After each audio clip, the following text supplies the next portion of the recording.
Okay, we're going to move on to our third segment. It's an article by Southside Weekly, and I got to tell you, a lot of their stuff, it's like there's something good in it, and then it just fails to deliver by the end. You're like, wow, there's stuff missing. So, Surveilling Dissent is the title of the article. How CPD used the city's Gun Violence Prevention Center to monitor demonstrations last summer. All right. Who's surprised? Ladies and gentlemen, every resource the police department had last summer during the unrest and all those protests a year ago, they were throwing at it. No doubt about it. They were doing it. They were throwing it at it. There's just no way. So are you surprised? You shouldn't be. One of the hypocrisies of the right on this specific issue is that they're all for a restraining government, right? But they never want to restrain the police. I mean, is there ever a more telling thing than the right?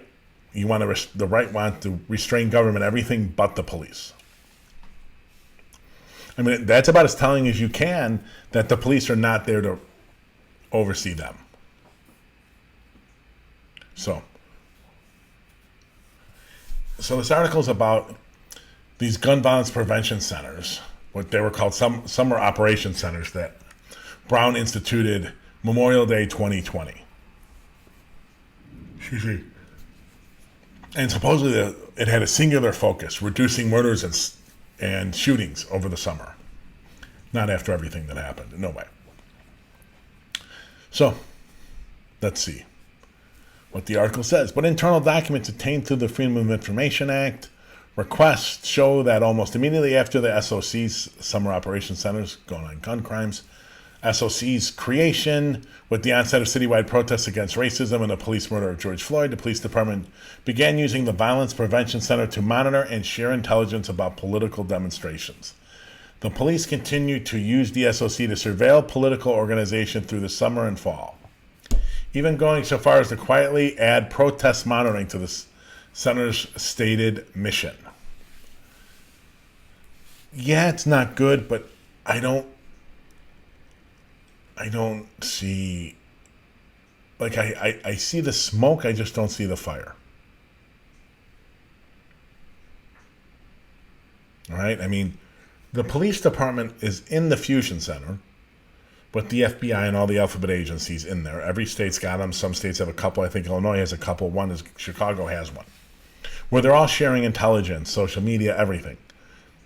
So the CPD was getting it anyways. I don't know. Function creep on these things is guaranteed 100%.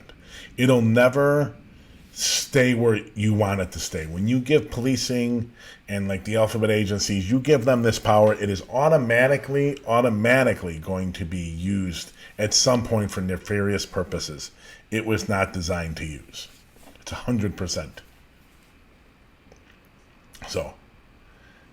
So to achieve the fact that they were spying on agencies, SOC briefings reviewed intel on recent shootings and planned violence suppression missions that blanketed target areas with surveillance technology such as license plate readers don't work, gunshot sensors, and thousands of video cameras, as well as sending surges of CPD personnel and police cruisers with flashing lights into strategic locations across the south and west sides.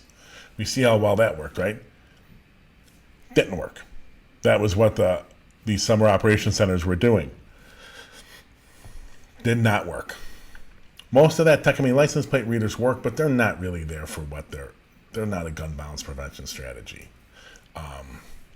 That is a scoop anyone you can up for any kind of warrant practice, or find the occasional carjacked or stolen car. And storming in D.C., hope you don't have to hear that thunder, but in case you do, that's what's happening. In the week following the May 30th rebellions, you know the politics of the outlet. The SOC continued to coordinate surveillance of political activities alongside its violence prevention mission. Internal documents show that starting at an evening briefing on June 13th and subsequent meetings that summer, the center's mission was now described as coordinating city resources to monitor protests in addition to the continued mission to reduce violence during the summer months. I get it, but this seems much about nothing. I know you caught them and they secretly changed it to, watching the protests and stuff, but of the surveillance they were doing on people between the city and the state and the feds and all the technology, this seems incredibly minor to me. They're scooping up our calls, all our emails, they're vacuuming all that up. It's getting shared through the Fusion Center. Drones, cell site simulators, grabbing all our emails. I don't understand this. I just can't get the outrage that it wants me to get from this. Of course, when the city goes that crazy with the unrest and the looting and the mass protests, every asset they got is going to be deployed to that. That's just the way it goes. So, yeah, they're right. They got the documents. They're right. I just don't see that they're there. I don't see the fire.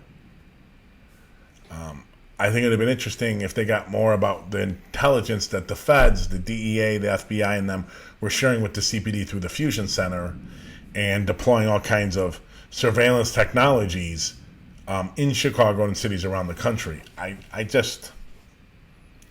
know I'm supposed to be outraged by it. I just can't drum it. I just can't drum it up.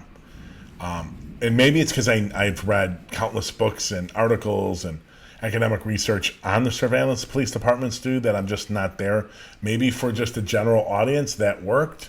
That is something. It just isn't for me. I'm sorry. I think it started out okay, but it kind of fizzled. All smoke, not a lot of fire there.